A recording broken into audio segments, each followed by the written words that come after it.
Amen. Alors moi, je vous dis vraiment tous mes meilleurs vœux pour cette année. Que le Seigneur vous bénisse abondamment. Et je prie le Saint-Esprit, merci Seigneur, d'être au milieu de nous ce matin. Tu viens vraiment toucher nos cœurs, préparer nos cœurs à accueillir la parole que tu as déposée sur mon cœur. Tu fais de ma bouche une conduction, Seigneur, qu'elle puisse être vraiment parlée pour toi, Jésus. Et je te remercie d'ouvrir notre intelligence, Seigneur, à cette parole, que nous puissions comprendre pleinement ce que tu as à nous dire et que nous puissions vraiment vivre ta parole dans tous les domaines de notre vie, Seigneur. Merci, Jésus, d'être au milieu de nous. Merci, Saint-Esprit, d'être là ce matin. Amen. Amen. Alors moi, je voudrais vraiment, vous parler de la Sainte Seine. La Sainte Seine, c'est un moment de grâce. Bon, ça, c'est mon thème. La Sainte Seine, un moment de grâce. Alors, j'ai vu sur les réseaux sociaux, je ne sais pas si vous avez vu passer ça sur les réseaux sociaux, en mathématiques, l'année 2025 est très intéressante. Je ne sais pas si vous avez entendu ça. Moi, j'ai vu passer ça sur les réseaux. L'année 2025 est très intéressante, elle est spéciale, parce qu'en fait, ils disent qu'elle constitue un carré parfait, et c'est extrêmement rare. C'est-à-dire que 2025, c'est égal à 45 au carré. Et ça n'arrive quasiment jamais. La dernière année était 1936, avec 44 au carré. Et la prochaine, c'est 2116, je pense qu'on sera déjà plus là, avec 46 au carré. Et c'est hyper intéressant.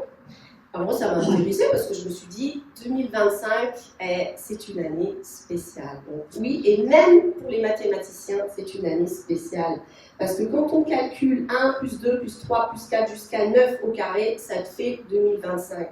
Quand on calcule 1 au cube, plus 2 au cube, plus 3 au cube, jusqu'à 9 au cube, ça fait 2025. Donc, c'est une année qui est parfaite en soi. Pourquoi je vous raconte ça? Parce que j'ai trouvé ça intéressant et qu'on va s'intéresser à l'aspect évidemment spirituel ce matin. Et pour de nombreux ministères chrétiens, c'est pareil sur les réseaux, j'ai entendu beaucoup de choses sur cette année-là. On dit que c'est l'année de la grâce. L'année de la grâce. Moi, je prends. Parce que vous prenez aussi l'année de la grâce 2025. Pourquoi? Parce que le chiffre 5 dans la Bible a une symbolique extrêmement forte. Ce chiffre est considéré comme le chiffre de l'alliance de la grâce, la bonté et la faveur de Dieu. Je vous explique un petit peu les symboles bibliques. Alors, vous avez des nombres, vous avez des couleurs, vous avez des personnes, vous avez toutes sortes de choses. Par exemple, le 3, c'est la plénitude et l'achèvement parfait, et c'est aussi la résurrection.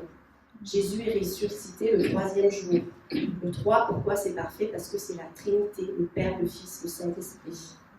Le 6 est associé à l'homme et à la nature charnelle. C'est pour ça que dans l'Apocalypse, le 666 apparaît comme le nombre de la bête qui représente l'achèvement parfait de la nature charnelle. Donc c'est le péché, c'est l'être humain sans Dieu. D'accord? Vous avez le 7 qui est la perfection et l'achèvement par l'Esprit de Dieu. Le 10 qui représente l'ordre divin, les 10 commandements par exemple. Le 12 qui est le gouvernement parfait, les 12 tribus d'Israël, les 12 apôtres. Donc, c'est pas de la numérologie, hein. On n'est pas là-dedans. Nous, on est dans le domaine spirituel, on est dans un domaine supérieur avec l'Esprit de Dieu. Et quand on lit ces choses dans la Bible, on se rend compte qu'il y a énormément de symboles forts et les nombres en font partie. Et si vous voulez avoir plus de détails là-dessus, vous avez un excellent livre qui s'appelle Paraboles nocturnes de Jérémy Potin. Je vous fais la publicité parce que je l'ai à la maison et c'est vraiment très intéressant.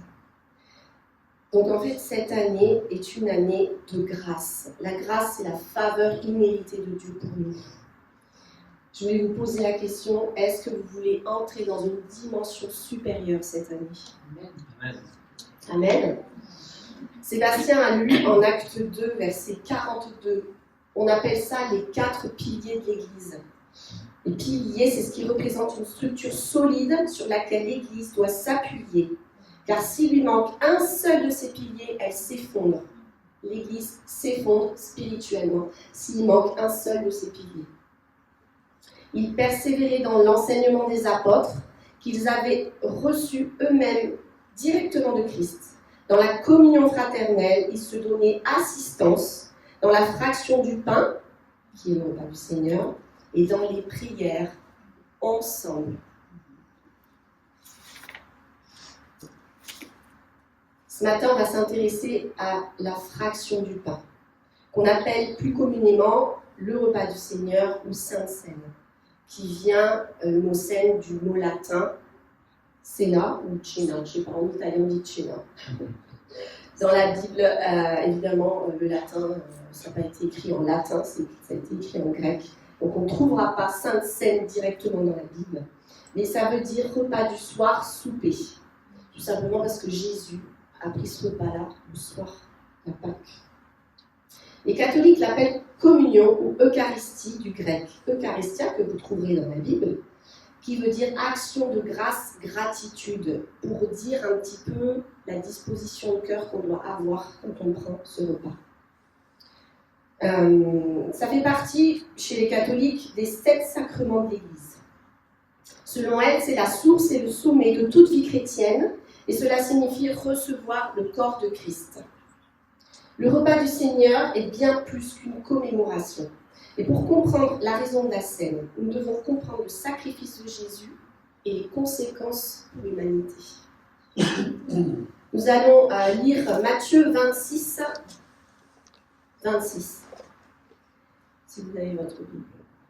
Matthieu chapitre 26, à partir du verset 26. Au cours du repas, Jésus prit du pain, puis après avoir prononcé la prière de reconnaissance, il le partagea en morceaux. Puis il les donna à ses disciples en disant « Prenez, mangez, ceci est mon corps. » Ensuite, il prit une coupe, et après avoir remercié Dieu, il la leur donna en disant « Buvez-en tous, ceci est mon sang, par lequel est scellée l'alliance. Il va être versé pour beaucoup d'hommes, afin que leurs péchés soient pardonnés. » Jésus, ce soir-là, célèbre la Pâque avec ses disciples. C'est son dernier repas avant son arrestation, et le lendemain, il sera crucifié. Mais pour comprendre la scène, on va expliquer ce qu'est la Pâque. La Pâque juive. Israël, à ce moment-là, quand on va parler de la première Pâque, en fait, on va aller dans Exode, chapitre 11 et chapitre 12. Israël est un peuple captif en Égypte à ce moment-là. La Bible dit qu'ils y ont séjourné durant 430 ans. Au départ, ils sont un peuple prospère et qui se multiplie. Mais Pharaon est inquiet du fait de leur grand nombre et certainement jaloux de leur prospérité. Ils sont par conséquent assujettis et réduits en esclavage. Dieu entend leurs cris de douleur et suscite un homme qui connaît les us et coutumes de la cour de Pharaon. C'est Moïse, que l'Éternel appelle à devenir un grand leader pour son peuple, afin que ce dernier soit enfin libéré de l'esclavage. Le contexte, l'Égypte, pour nous, représente l'ennemi de nos âmes. C'est Satan qui nous réduit à l'esclavage. Israël représente le peuple de Dieu. Aujourd'hui, c'est nous, le peuple de Dieu. Lorsque Moïse va voir Pharaon pour qu'il laisse partir le peuple d'Israël, celui-ci s'obstine et refuse de les libérer. Dieu envoie donc 10 fléaux sur le pays pour le convaincre d'accepter. Nous allons lire Exode 11 à partir de l'annonce du 10e fléau. L'Éternel dit à Moïse, « Je vais encore faire venir un fléau pour frapper Pharaon et l'Égypte. Après cela, il vous laissera partir d'ici. Et même, il vous chassera définitivement de son pays. Va donc parler au peuple, que chacun demande à son voisin et à chacune de ses voisines des objets d'or et d'argent. » L'Éternel fit gagner au peuple sa faveur. On saute au verset 4, Moïse dit au Pharaon, « Voici ce que l'Éternel déclare. Au milieu de la nuit, j'irai, et je parcourrai l'Égypte, et tout fils aîné dans ce pays mourra. Depuis le fils aîné du Pharaon qui est sur le trône, jusqu'à celui de la servante qui fait tourner la main. Ainsi que tout premier-né du bétail. De grands cris s'élèveront dans tout le pays, comme il n'y en a jamais eu, et comme il n'y aura plus de semblable. Mais chez les Israélites, on n'entendra pas même un chien aboyer contre un homme ou une bête.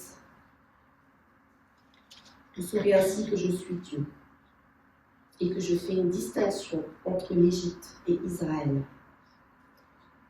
Au chapitre 12, l'Éternel parla à Moïse et à Aaron en Égypte. Il leur dit: ce mois-ci, pour vous, sera le premier mois de l'année.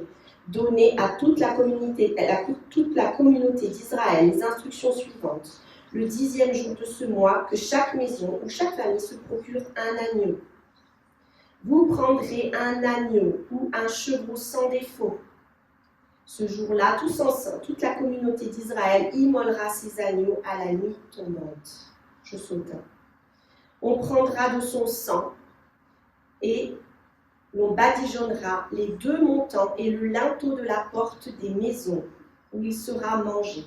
On en retirera la viande et on la mangera cette nuit-là avec des pains sans levain et des herbes amères.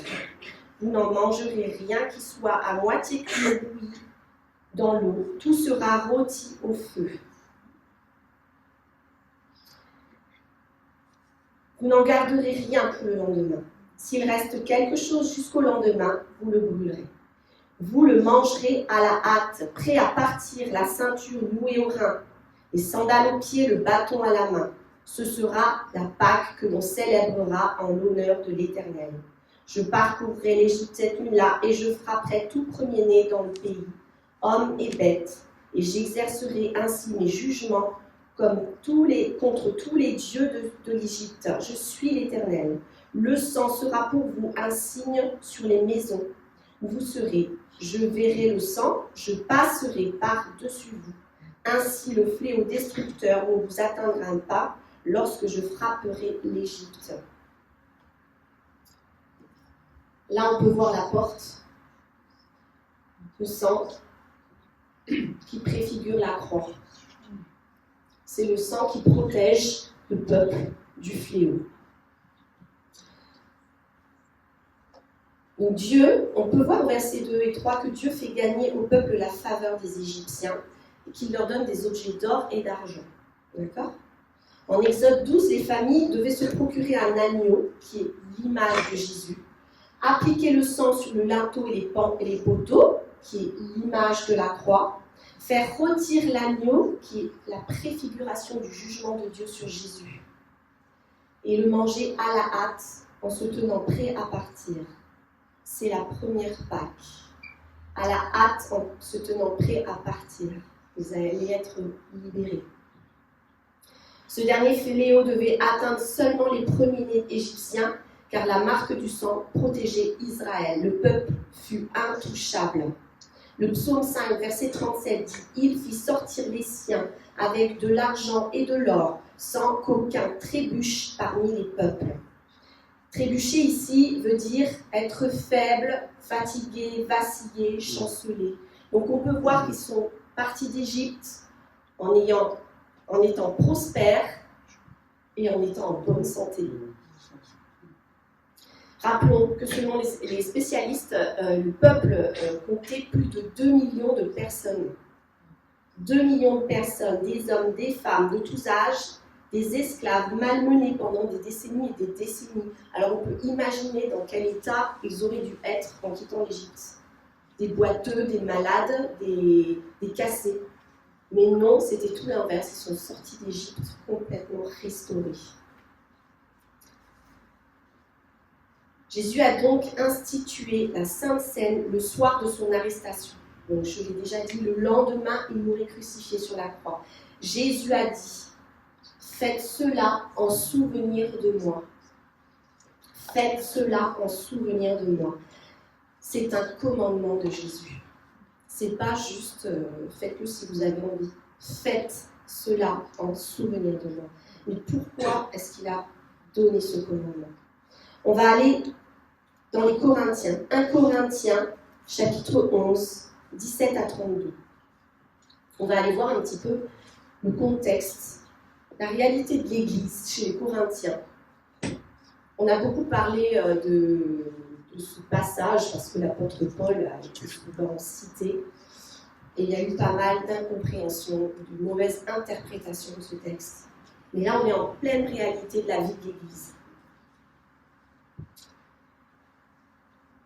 Et un jour, un homme sage a dit, Sébastien connaît, un texte sans contexte est un prétexte.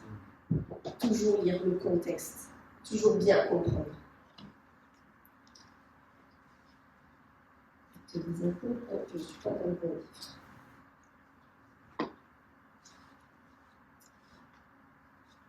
17 à 32. Quel chapitre ? Puisque j'en suis aux directives, il me faut mentionner un point pour lequel je ne saurais vous féliciter. C'est que vos réunions, au lieu de contribuer à votre progrès, vous font devenir pire. Tout d'abord, j'entends dire que lorsque vous tenez une réunion, il y a parmi vous des divisions. J'incline à croire qu'il y a une part de vérité dans ce qu'on me raconte. Sans doute faut-il qu'il y ait chez vous des divisions, pour que les chrétiens qui ont fait leurs preuves soient clairement reconnus au milieu de vous. Ainsi, lorsque vous vous réunissez, on ne peut vraiment plus appeler cela repas du Seigneur. Car, à peine êtes-vous à table, que chacun s'empresse de manger ses propres provisions. Et on voit des gens manquer de nourriture pendant que d'autres s'enivrent. S'il ne s'agit que de manger et de boire, n'avez-vous pas vos maisons pour le faire? Ou bien traitez-vous avec mépris l'Église de Dieu? Et avez-vous l'intention d'humilier les membres pauvres de votre assemblée? Que puis-je vous dire? Vais-je vous féliciter? Certainement pas. Car voici la tradition que j'ai reçue du Seigneur et que je vous ai transmise. Le Seigneur Jésus, dans la nuit où il fut livré pour être mis à mort, prit du pain. Et après avoir prononcé la prière de reconnaissance, il le rompit en disant « Ceci est mon corps. Il est pour vous, faites ceci en souvenir de moi. » De même, après le repas, il prit la coupe et dit « Cette coupe est la nouvelle alliance scellée en mon sang. Faites ceci toutes les fois que vous en boirez en souvenir de moi. » Donc, chaque fois que vous mangez de ce pain et que vous buvez de cette coupe, vous annoncez la mort du Seigneur, et ceci jusqu'à son retour. C'est pourquoi quiconque mangerait le pain ou boirait de la coupe du Seigneur d'une manière indigne se rendrait coupable envers le corps et le sang du Seigneur. Que chacun donc s'examine sérieusement lui-même, et qu'alors il mange de ce pain et boive de cette coupe. Car celui qui mange et boit sans discerner ce qu'est le corps se condamne lui-même en mangeant et en buvant ainsi. C'est pour cette raison qu'il y a parmi vous tant de malades et d'infirmes, et qu'un certain nombre sont morts. Si nous discernions ce que nous sommes, nous ne tomberions pas sous le jugement. Mais les jugements du Seigneur ont pour but de nous corriger, afin que nous ne soyons pas condamnés avec le reste du monde. Texte très riche, très intéressant. Ici, le contexte. Paul reprend sévèrement les Corinthiens sur le repas du Seigneur, car ils sont indisciplinés et leur conduite est inappropriée. L'apôtre condamne leur comportement. C'est la raison pour laquelle il dit qu'ils se rendent coupables envers le corps et le sang du Seigneur. Parce qu'ils prennent ça n'importe comment. D'accord ? Rappelons que le repas du Seigneur célèbre notre libération de l'esclavage, du péché par la mort de Jésus, comme Israël a été libéré de l'esclavage en Égypte. Dans ce texte, d'une part au verset 27, Paul dit à l'église de Corinthe qu'elle doit prendre la scène en sachant que Christ est mort pour ses péchés. Elle doit prendre conscience. Elle doit y participer de manière digne et honorable dans l'ordre et l'unité des croyants. Nous devons donc penser à la signification, comprendre ce que cela implique et distinguer ce repas particulier d'un repas classique. Parce que c'est un moment solennel. D'autre part, il faut éliminer ce qui fait obstacle à notre relation avec Christ et avec les autres croyants, afin d'être bien disposés pour le repas du Seigneur, dans le sens de la discipline. On doit être discipliné. D'accord ? Ça, c'est le contexte. Ce que dit Paul au verset 28, du verset 28 jusqu'à 32, c'est que nous ne devons pas agir comme si nous étions encore sur le coup du jugement, comme les païens qui ne connaissent pas Jésus. Nous devons prendre la scène en sachant reconnaître notre position, notre statut en Christ. Verset 28-32, si vous vous en souvenez plus, c'est quand il dit que si vous mangez, vous buvez sans discerner, vous vous condamnez vous-même. Vous ne discernez pas le corps, donc vous vous condamnez vous-même. Au verset 28, l'apôtre Paul dit que chacun s'examine lui-même et qu'ainsi il mange du pain et boive de la coupe. S'examiner, ça ne veut pas dire « je ne suis pas digne aujourd'hui ». Ça ne va pas, je me suis disputée ce matin, les enfants ont crié, j'ai un péché dans ma vie, mais pourtant j'appartiens à Jésus. Non, s'examiner, ça veut dire éprouver, reconnaître comme véritable après examen. Ça veut dire juger digne, approuver, juger bon. En d'autres termes, que chacun se juge digne ou s'approuve lui-même et qu'ainsi il mange du pain et boive la coupe. Car celui qui mange et boit sans discerner le corps du Seigneur mange et boit indignement un jugement contre lui-même. Ça veut dire qu'il se condamne lui-même. Ici, discerner, c'est faire une distinction, séparer. Donc je dois reconnaître que je suis le corps de Christ. Je dois savoir, je dois faire une distinction entre le monde et qui je suis. Donc si je ne discerne pas, si je ne distingue pas, si je ne sais pas que je suis sauvée, je ne distingue pas qui je suis en fait. D'accord ? Donc est-ce que j'ai accepté Jésus comme mon sauveur et mon Seigneur ? Est-ce que je fais partie du corps de Christ ? C'est la réponse détermine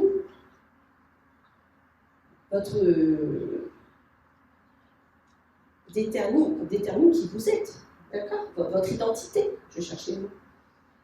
Alors, suis-je l'Église ? Si la réponse est oui, eh bien, je vais vous dire ce que vous êtes. Tu mets le prochain. Je suis justice de Dieu en Jésus-Christ. Je suis une nouvelle créature, je suis sauvée par grâce, je suis justifiée, car le juste vivra par la foi. D'accord ? Ça, c'est tout ce qu'on est. Amen ? Ouais. Vous n'en êtes pas encore ? Non. Ça va ? Qu'est-ce que cela signifie que nos œuvres ne déterminent pas notre dignité, car Dieu nous voit à travers le sang de Jésus qui est digne. Et il nous rend dignes. Nous sommes alors justifiés et non jugés. Alors oui, certes, nous sommes des justes qui péchons parfois, mais nous ne sommes plus pécheurs. La Bible dit qu'il n'y a plus de condamnation pour ceux qui sont en Christ. Alors ce mot, s'examiner, dokimazo, éprouver en vue d'être approuvé. C'est toute la différence. C'est-à-dire que je suis enfant de Dieu et il m'approuve. Donc la Sainte Seine est un moment de repositionnement. Allons encore plus loin dans notre explication. Parce que j'ai remarqué, et ça me fend le cœur, vraiment, trop de chrétiens se sont privés du repas du Seigneur à cause d'une mauvaise interprétation de ce passage. Parce que les chrétiens pensent tout simplement « je ne suis pas digne, donc je ne vais pas prendre la Sainte Seine aujourd'hui ». Et je peux vous dire que ça m'est arrivé. Ça m'est arrivé. Et je me suis privée en pensant que c'était pas bon, je ne peux pas le faire devant le Seigneur, je ne suis pas propre, je suis ceci, je suis cela. Mais Jésus m'a lavé, Il m'a purifié. Je vous raconte juste une petite anecdote aussi, parce qu'il n'y a pas le fait qu'on ne se sente pas digne, mais il y a d'autres choses aussi qui peuvent empêcher les chrétiens de prendre la Sainte Seine, tout simplement. Une petite anecdote, quand on était à Présence 2023 avec Sébastien, à Ambilly, c'est une conférence de l'IMG, on marchait et devant nous, il y avait des personnes, on allait à l'église à pied, et j'entends des dames qui discutent entre elles et elles parlaient très fort. Et elles disaient oui, notre pasteur a décidé de mettre la Sainte Seine qu'une seule fois par mois. Alors voilà, hein, parce qu'il ne faut pas que ça devienne une habitude. Et puis on ne veut pas faire comme certaines églises qui la font toutes les semaines. Donc comme ça au moins on a notre identité. Bon. Beaucoup d'églises ne la font qu'une fois par mois. Je ne juge pas, attention, hein, mais voilà, je raconte. Et puis, comme ça, on ne prend pas des habitudes. Alors moi, quand on me parle comme ça, j'étais un peu choquée parce que je suis au contraire pour avoir de bonnes habitudes avec Jésus. Amen. Et prendre la Sainte Seine, c'est une excellente habitude, dès lors qu'on sait pourquoi on la prend. Donc, beaucoup de chrétiens se privent de quelque chose d'extraordinaire et d'un commandement de Jésus. Ce qu'on peut voir dans ces textes-là, c'est qu'il nous enseigne que manger, c'est participer. Manger, c'est participer. Quand Adam et Ève ont mangé du fruit que Dieu avait interdit de manger, cela les a menés à la mort. On est d'accord ? Ils se sont servis physiquement du fruit, ils l'ont croqué et ils l'ont avalé. Ça les a menés à la mort, non seulement spirituelle, mais ça les a aussi menés à la mort physique. D'accord ? Ils ont été séparés de Dieu, donc une mort spirituelle, mais physiquement, ils ont fini par vieillir et mourir. Jésus, lui, il nous invite à manger ce que moi j'appelle le pain de la grâce. Moi j'appelle le pain de la grâce, parce que c'est le pain de la grâce. Jean 6, 35, Jésus dit « Je suis le pain de vie. » Et la vie, c'est Zoé. Je sais que vous le savez déjà, mais la vie, c'est Zoé. C'est la plénitude absolue de vie. La vie réelle et véritable. C'est la vraie vie, Zoé. Et c'est Jésus qui nous l'amène. Parce qu'il est le pain de vie. Il est le pain descendu du ciel. Non seulement spirituellement, mais il nous invite à aller plus loin. Au verset 51 de Jean 6, 51. On va lire un petit peu ça. Vous allez voir, c'est très intéressant. C'est moi qui suis le pain vivant descendu du ciel. Si quelqu'un mange de ce pain-là, il vivra éternellement. Le pain que je donnerai pour que le monde vive, c'est mon propre corps. Ici, on parle, Jésus dit, si quelqu'un mange de ce pain-là, alors ce mot-là, c'est phago, qui dit manger physiquement, mais manger spirituellement. Okay. Dans ce contexte, il est question du spirituel, manger mon corps spirituellement. Mais on va aller un peu plus loin, au verset 24. Jésus dira, « Celui qui mange ma chair et boit mon sang a la vie, Zoé, éternelle. » Celui qui mange ici est un autre mot, c'est trogo. Ça veut dire ronger, croquer, comme dans un fruit sec, mâcher, se mettre sous la dent. Est-ce que Jésus ne nous parle pas de manger physiquement quelque chose ? Il nous parle de manger physiquement quelque chose, de croquer dans quelque chose. Et on sait qu'au moment de la Pâque, les Israélites faisaient du pain sans levain. Donc le pain sans levain, c'est ce qu'on appelle aujourd'hui le pain azime. Parce que Jésus croque. Donc c'est quelque chose de physique, de matériel. Ne nous privons pas de manger du pain azime. D'accord ? Manger physiquement le pain. Ce qui représente le corps de Jésus, qui est un acte de foi. Donc, on ne devrait pas s'en priver. Jean 10,10 dit que le voleur ne vient que pour voler, égorger et détruire. Moi, je suis venu afin que les brebis aient la vie, Zoé, et qu'elle l'ait en abondance. Ça doit être une plénitude, ça déborde, c'est la vie en Christ. Donc, quand on croit les mensonges, on croit le voleur, et on se fait voler. On se fait voler nos bénédictions, on se fait voler tout ce que Dieu a prévu pour nous, parce qu'on croit. Donc on ne prend plus ce repas, parce qu'on pense que ne faut pas que ça devienne une habitude, une mauvaise habitude. Ce qui devient une mauvaise habitude, c'est d'éviter de prendre ce repas. Je le dis clairement, c'est mon avis. Alors, qu'est-ce que ça veut dire? Quand Jésus dit « Je suis venu pour vous donner la vie en abondance », est-ce que ça veut dire que Dieu nous veut malades, infirmes et dépressifs?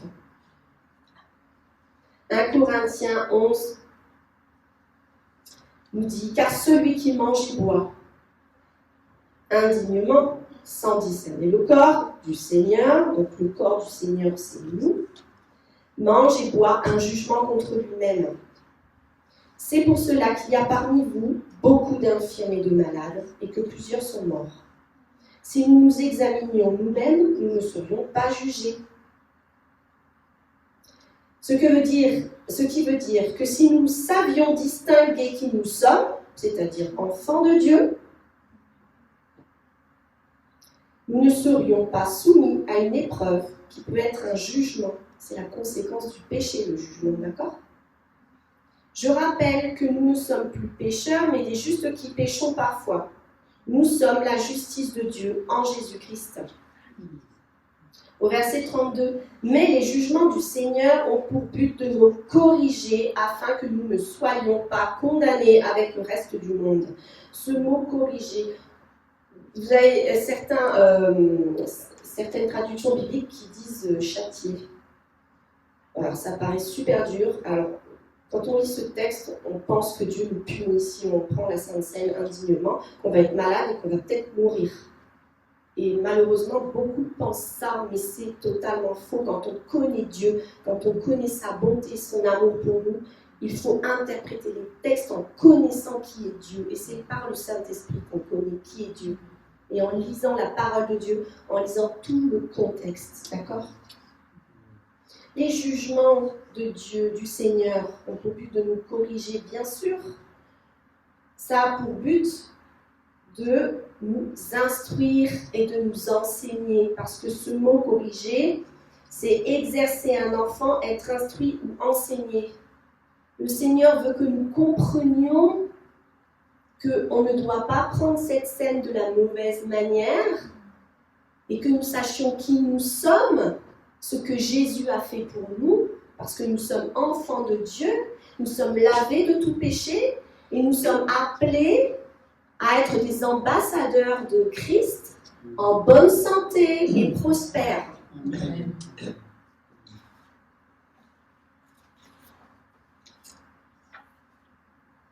Non, nous ne sommes pas châtiés par Dieu. Pourquoi? Il est notre Père qui nous aime. Pour avoir mal pris la Sainte Seine, par contre, parce que nous ne discernons pas notre position en Christ, peut-être par négligence, parce qu'on est indiscipliné comme les Corinthiens, ou par manque de connaissance de ce que Jésus a fait à la croix, ou même par manque de connaissance de l'amour de Dieu pour nous.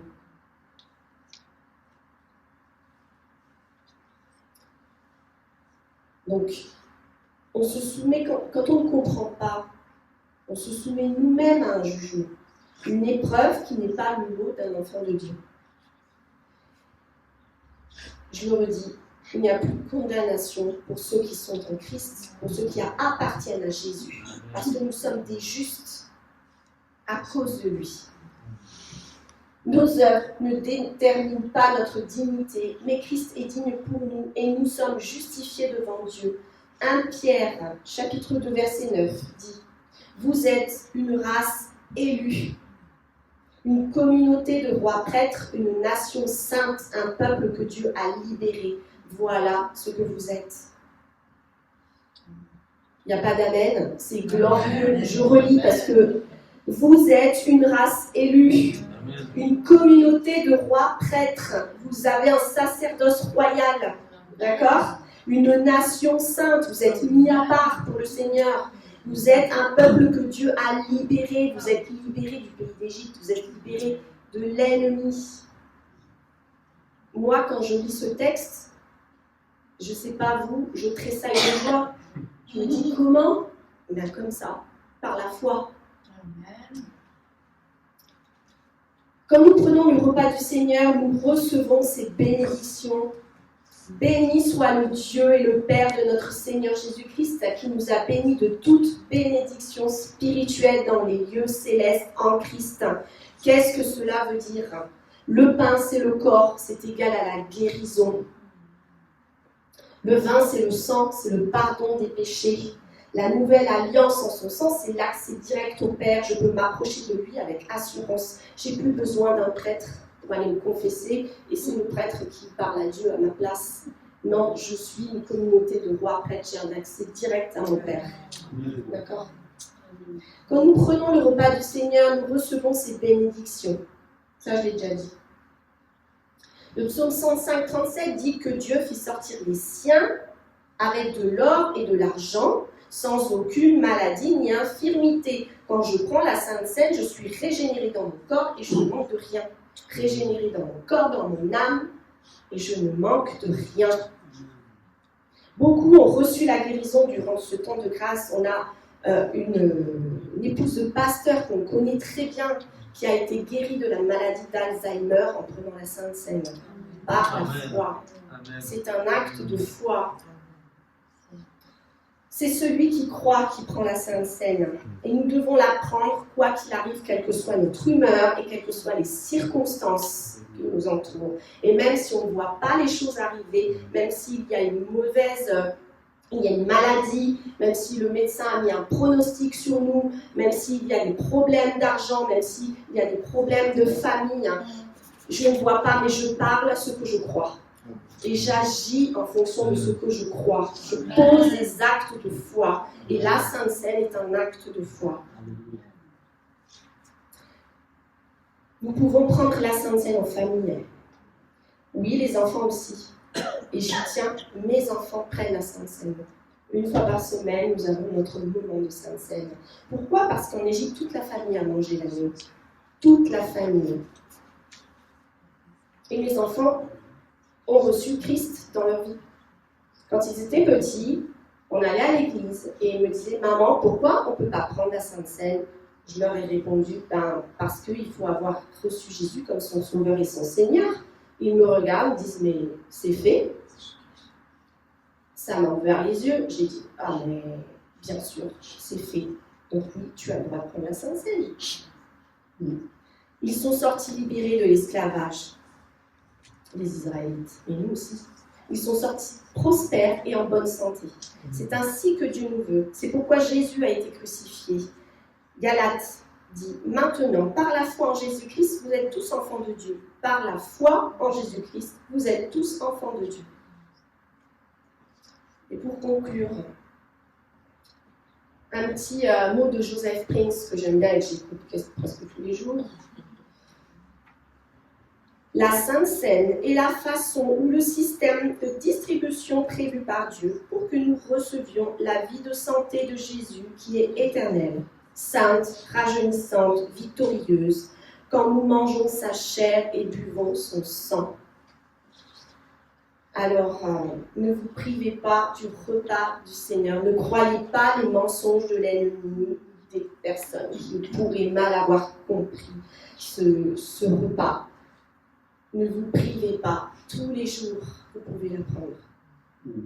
En famille, entre amis, seul. Parfois, je la prends seule. Quand tout le monde est parti, l'école, le travail, je suis seule face à mon Père, je prends ma Sainte Seine. Et c'est ce pilier qui nous manque. Parce que c'est quand l'Église se positionne pour recevoir ce que Dieu a prévu pour elle, eh bien, elle tient debout. Elle tient debout. N'oublions aucun de ses bienfaits. Il a tout accompli. Amen. Amen.